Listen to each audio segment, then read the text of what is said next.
All right, guys, let's talk about sales skills, and let's talk about it in the form of Legos. I wanted to come up with an analogy to make it a little simpler. This is probably going to be one part in a few part series. I'm working on some thoughts, and really what I'm trying to do is break down some seemingly complex ideas and make them a little easier to digest. And so today we're going to talk about what is sales, what are skills, and how can we start to think about them differently so that ultimately the goal here is to help you transition from one profession to another profession. How do we transition from one profession to another profession? All right, let's dive in. So before we go too much further, I just want to talk about sales specifically because what we're trying to help people do is transition from one profession to tech sales or strategic sales or software sales. So what is it? Well, ultimately, it's a skill. It is a skill that many outsiders don't really understand. Most people don't really know what tech sales actually is. They hear sales and immediately think of all the negative connotations that come along with being in sales. Or they think about how they need to be a smooth talker and really quick with objection handling. Since most people are not quick and witty, they count themselves out as being good at sales and then go on to work towards something like becoming a project manager or a consultant or really whatever they feel like they're most comfortable with. So I see a lot of people that don't want to leave their comfort zone. If that's you, then I promise you sales is not for you. Consulting or project management is probably your best bet. If you're not willing to get out of your comfort zone and go do things that are challenging, that are hard, that are uncomfortable, then you should not pursue a career in sales. It is a skill, sales, that once deconstructed into smaller, more easily understandable skills, it can be easier to comprehend. All right? Dive in. All right, so what is a skill? A skill is a practiced activity that produces a desired result. Skills can be improved. All right, so Merriam-Webster's definition, which isn't super useful, but I wanted to bring it up here so you guys can see why it's valuable to take some of these common words that we know and break them down into our own terms that we can understand and digest a little bit better. So what Merriam-Webster says is that a skill is the ability to use one's knowledge effectively and readily in execution or performance, dexterity or coordination, especially in the execution of learned physical tasks, a learned power of doing something competently, a developed aptitude or ability. These aren't horrible, but the idea here, I like a learned power of doing something competently the best. The idea here is that it's something you can develop, it's something you can learn. Okay? So skills can be learned, they can be developed. A communicator can improve at communicating. A baseball player can improve at hitting a fastball. A doctor can improve at diagnosing patients accurately. It is a practiced activity that produces a desirable result. I don't know if you guys are into Alex Hormozi, but I certainly am. He says, if everyone saw learning skills as a real investment, more would do it. They go up in value. No one can take them from you. They can't be taxed. They compound all other investments. Great price versus lifelong returns. Double down on the one asset you hold forever. You. I literally couldn't have said it better myself. Invest in greater skills. Some skills are more valuable than others. Invest in skills that are most valuable. Hint. Sales is a valuable skill, I promise you. All right, so skills are dependent, not independent. What do I mean by that? I'm going to give you a little bit of an example here. This is where we're going to start getting into the piles of Legos. So to improve at plumbing, do you only need to be good at turning a wrench? No.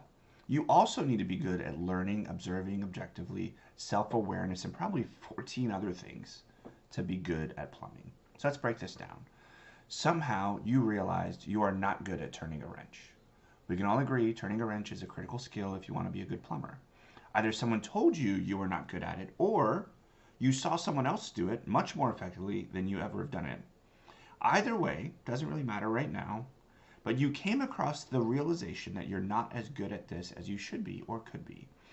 You realized turning a wrench is a skill, and you're not as good at it as you thought you could be.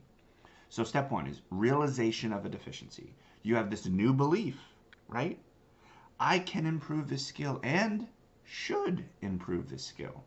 That thought is a new belief that has come into your mind, right? Thoughts create beliefs, beliefs create actions, actions create outcomes. So now that we have a new belief, we're likely going to have a new action, which will likely give us a new outcome. So the new belief is, I can improve this skill and I should improve this skill. That thought, the one that says you can improve and you should, that itself is a skill. It is a skill of learning integrity and self-improvement. I'm not going to talk about all that right now, but I wanted to bring that up. So step 2. Step 1, you realize the deficiency. Step 2, now you're taking action towards fixing the perceived deficiency. Once you realize you're not good at wrench turning, you then figure out how you can get better. You watch YouTube videos, you ask friends for help, you practice different methods on your own, etc. Eventually, you figure out a way that works best for you and drastically improves your wrench turning skills. Nice, right? One valuable skill is learning how to accomplish goals inside your own mind. Okay? The ability to see yourself doing the thing that you want to do in your head first enables you to go out and do it out in the real world. Things cannot become reality unless they were first a thought. I'm going to say that again. That's a good one.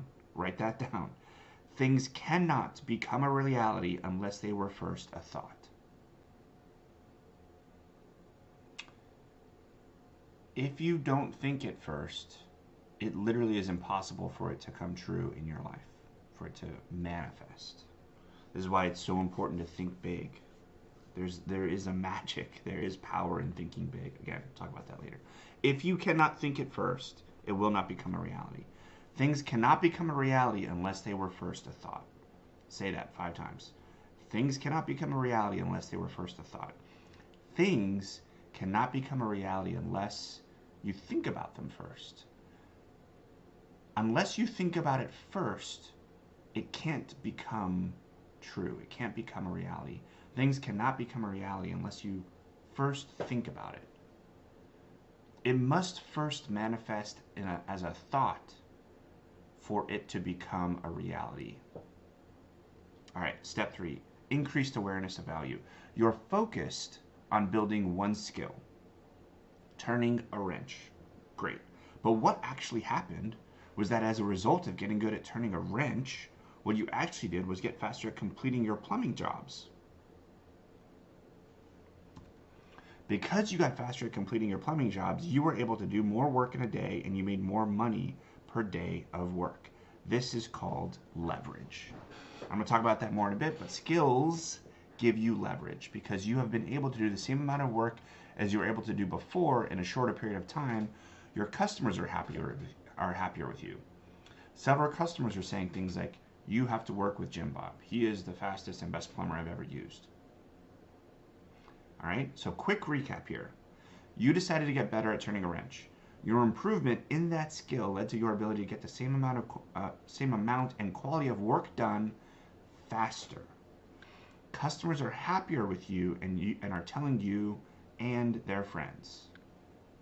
Right? Moving on, step 4. So now the question you're asking yourself is, this is pretty cool, improving skills. What else can I improve? Now that you've noticed that turning a wrench is something you can improve, you realize that it could be something you can continue to improve. At the same time, it's also something you're keeping an eye on so that you don't lose the skill. Very smart. Now you're looking to optimize anything and everything you can that will provide value. So you basically came across a realization and you broke it down. If I get better at turning a wrench, I wonder what would happen. If I get better at communicating in front of a camera, I wonder what would happen. If I get better at answering this one interview question, I wonder what would happen, right?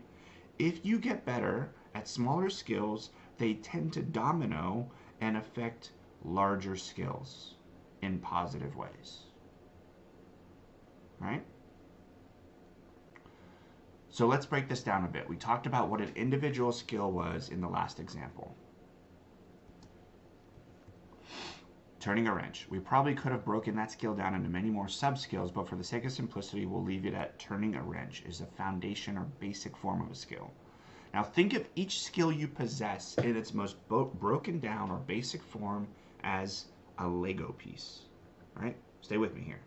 Each individual skill you possess is a Lego piece. For example, the skill of being able to open your mouth, Lego piece. Just going, Lego piece. Then to make noise, another Lego piece.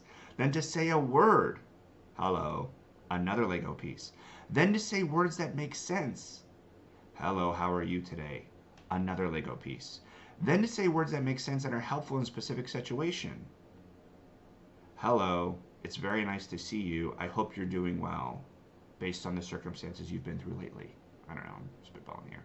That's another Lego piece. Being able to say words in a specific situation that are helpful, right? So we're adding Lego pieces. Then to say words that make sense are helpful in a specific situation, and you can do it in high stakes environments consistently in front of a large group. I'm going to say that again. All these Lego pieces are adding up, finally to add up to the skill of being able to say words that make sense and are helpful in a specific situation, and you can do it in a high stakes environment consistently in front of a large group. Some people would call this skill public speaking, but really it's a profession. Then others would say public speaking is a required skill if you want to be good at being a press secretary, which is a profession. A profession is a set of skills that, when compiled and presented in a specific way, represent something valuable that people are willing to pay for. So public speaking is a skill that is required in the profession of being a press secretary. You must be comfortable speaking in public, everyone in the country, in high-stakes environments, high-stakes scenarios. So what is also happening in parallel is you are building confidence. Confidence is also a skill that you can develop. So each of us have different skills. Some of us have many skills while others of us have fewer skills. If we're using the pile of Legos image as a metaphor for a pile of skills, imagine this. We have piles of unorganized Legos. This small pile represents a receptionist. It's just a small pile of unorganized Legos. And maybe that pile of unorganized Legos could resemble the skills required to become a receptionist. And then we have a medium-sized pile of unorganized Legos, and that unorganized medium pile of Legos could represent the skills required to become a teacher. And now we've got a large pile of skills of Legos. They're unorganized. It's just a big pile of Legos, different colors, different shapes, different sizes. But these skills, if compiled correctly and structured appropriately, could resemble the profession of an astronaut. Okay? So here we go. Imagine each Lego piece represents an individual skill in its most broken down form. Each pile represents a group of skills that are unorganized.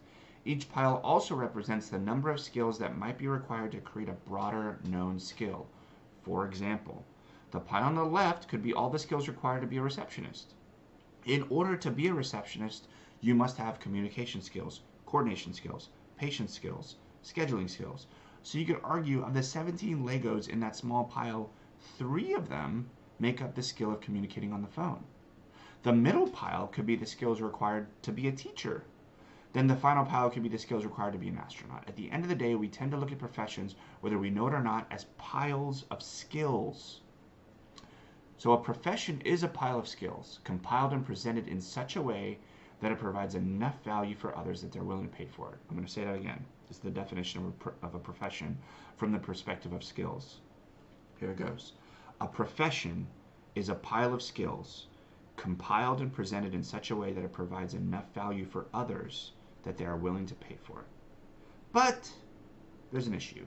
We tend to look at professions as sets of skills that are extremely siloed, meaning the skills that make up one profession tend to be completely different than the skills that make up another profession. It's almost as if we believe that the skills to be a teacher are a completely different set of skills to be a receptionist. But if you actually break the individual skills down, the majority of the skills to be a teacher are also the skills required to be a receptionist. Interesting. Skills that overlap are skills like self-awareness, communication, patience, and persistence. The skills that differ between the two might be knowing how to schedule appointments if you're a receptionist. If you're a teacher, it might be the skills involved in teaching arithmetic. But these skills can be learned and developed, and many would argue these hard skills can be developed fairly quickly compared to the soft skills. So some examples of hard skills are things like being bilingual, having Adobe software suite skills, data mining skills, storage systems management, right? These are some hard skills. Being able to program in languages like Python and Java. Some soft skills are like integrity, dependability, teamwork, creativity, adaptability. Most people would argue that the soft skills are harder to teach because it takes a longer period of time to create a human who is creative or who has integrity or who's dependable. Whereas it takes a shorter period of time to create a human who knows data mining, largely, right? So as we start to think about professions from the Lego perspective, what we're really doing is categorizing, organizing, and building structures. So if we take this small pile of Legos, we could go and build a small race car. We recognize the profession of a receptionist when the small pile of Legos takes the form of a race car, for example.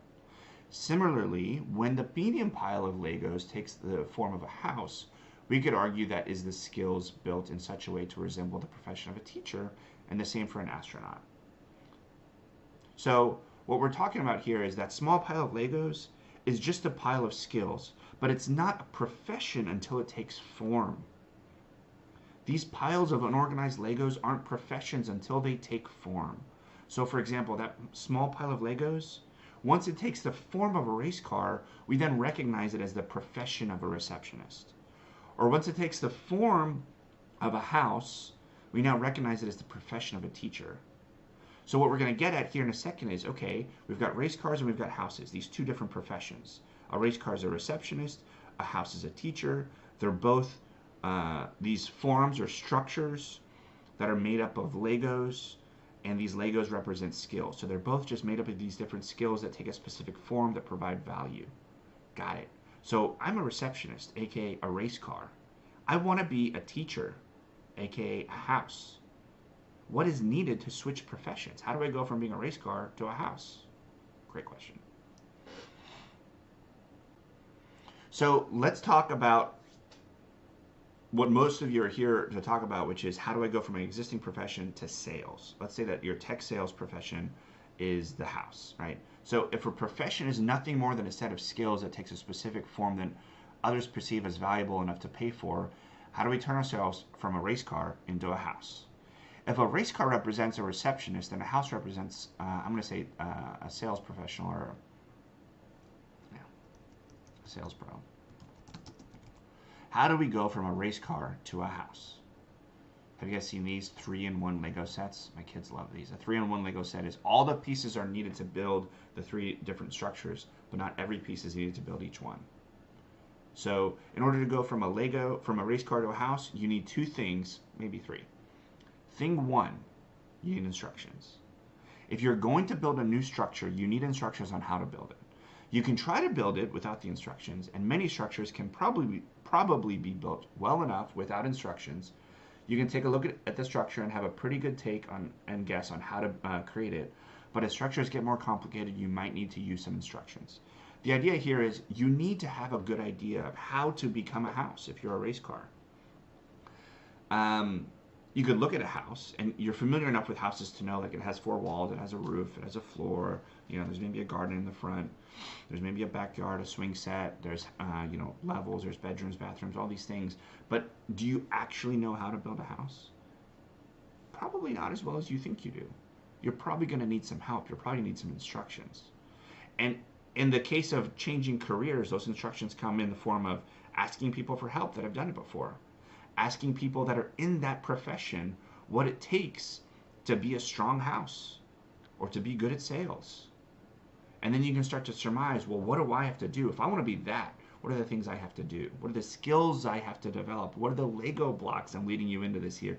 What are the Lego blocks I need to start to acquire to be able to build a house? Okay, so thing two, you need all the pieces. In order to build a new structure, you need all the pieces eventually. So this is what hangs up a lot of people. A lot of people get hung up on the breaking into new profession, not having all the pieces the employer is asking for. The truth is, many jobs are willing to forgive not having the hard skills right away if you are really good at the soft skills. Also, you can get creative and find ways to build the hard skills. For example, in the sales example, some people say you have no experience selling software. While that is correct, I do have experience in the majority of skills that are required to sell software. Communicating complex ideas in simple ways, making decisions in high-stakes environments, having to think quickly on my feet, cold calling. If you really want to get practice cold calling, join the arena. We practice in real life. But the idea here is you need all the pieces eventually. You don't need all the pieces right away, typically, right? And so if you can compensate for some of the pieces you're missing, you can give yourself a really good chance of getting that new profession. And knowing which pieces are most valuable to use, to leverage, to compensate for the pieces you're missing is important. How you communicate is important. I would argue communication skills is a very valuable skill that can help you and give you leverage when trying to change from a race car to a house, or a receptionist to a salesperson, right? We talk about this stuff in the arena. So here's the problem. In my next video, we're going to talk about the specific things you can do to switch careers. Things like how to audit your experiences. So what Lego pieces do I have? Let's start there, right? What do I have? What are my experiences? What are my skills? Know which skills and experiences matter in tech sales. All right, so now I realize I've got these Lego pieces, but which ones do I need over there, and which ones are most important? And how do I acquire some of those? How do I get some of those? How do I start to develop and build some of those skills? Knowing how to impress hiring managers, even if you don't have the experiences they say they're looking for. They say you have to have experience doing this or that. Well, I don't necessarily have those experiences, but I have this and I have this, and I've started to develop this. So what can I start to leverage that I do have that can help me in front of a hiring manager? We're going to talk about knowing how to hunt for jobs like a sniper instead of someone who goes fishing with dynamite. The spray and pray method, it's not the best method. I'm sure it works. I'm sure it's worked for several people. I don't advise it. It's not best. I would rather see you go snipe for a position. Go after a role that you would really be valuable at. Go after a role that they want you, you want them. Find a place with a micro ecosystem, a micro culture that is helpful to you, that's gonna build you up and make you really successful in your first role.